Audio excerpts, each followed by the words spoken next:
Yeah, I mean, bro, all of a sudden he went from heel with chip on his shoulder to child. Yes, Vince was the father, exactly. and this was a 5-year-old kid that got caught with his hand in the cookie jar. And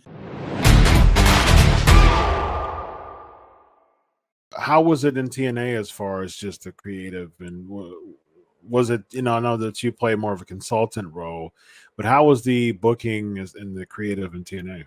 bro, it was pretty much the same way. But bro, the problem is, and Al Snow I got Al Snow on one of my shows. He still runs OVW. Bro, Mhm. anybody will tell you that's a real writer.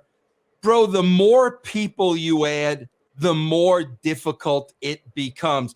Chris, there's just not enough time in a day. You're doing 2 live shows every week. The more people you add, bro, we got to have meetings. We got to get everybody's opinion. We got to hear. We got to debate. We got to do that. All of a sudden, bro, it's Monday night, 2 o'clock in the afternoon. Yeah. That's the problem, bro. This is not built for committee, several people. This is one guy's vision, but that one guy can't be the head of the company, bro. Yeah. And then he has ultimate veto power because if he sees a character that he doesn't know about and meetings was like, okay, we see this Austin Theory guy and he's good looking kid, got a really nice body, he's got a really smarky, like really enviable type of character, arrogant character to him. And he just sees him and he doesn't and he sneezes one time, and doesn't, backstage or something like that. Vince McMahon has that type of superiority complex a lot that if he sees that, that'll just derail the whole, push. Why do you think that happens, Vince? Why Chris, do you think that's the case? the bottom line is we're seeing this Austin Theory on TV, and he's taking, the selfies of him after he lays everybody out. It is clear this guy has a chip on his shoulder.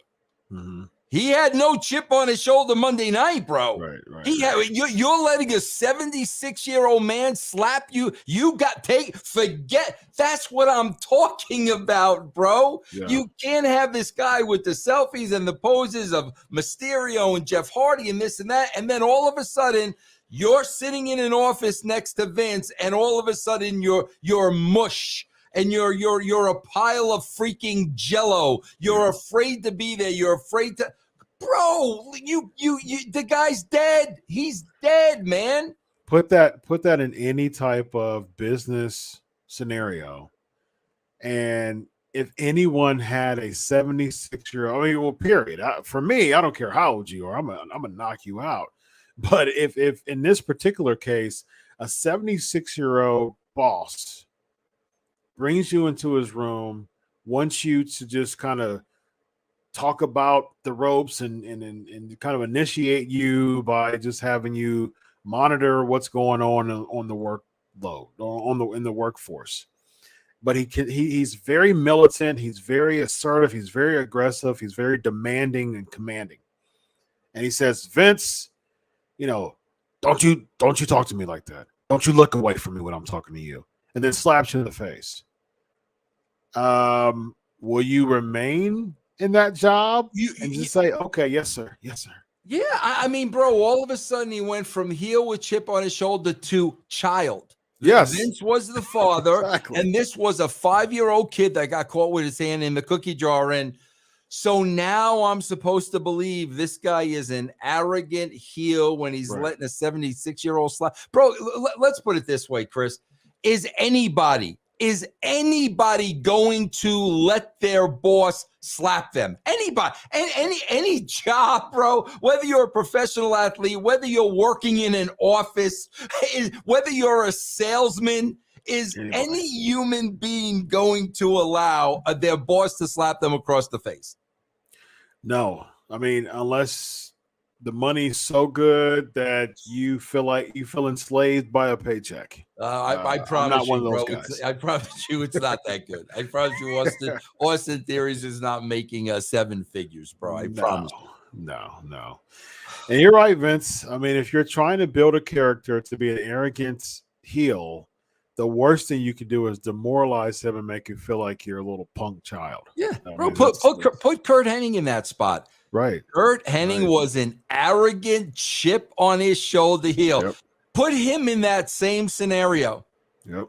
Come on, man. Like, really? Not happening. That's not happening, bro. Not happening.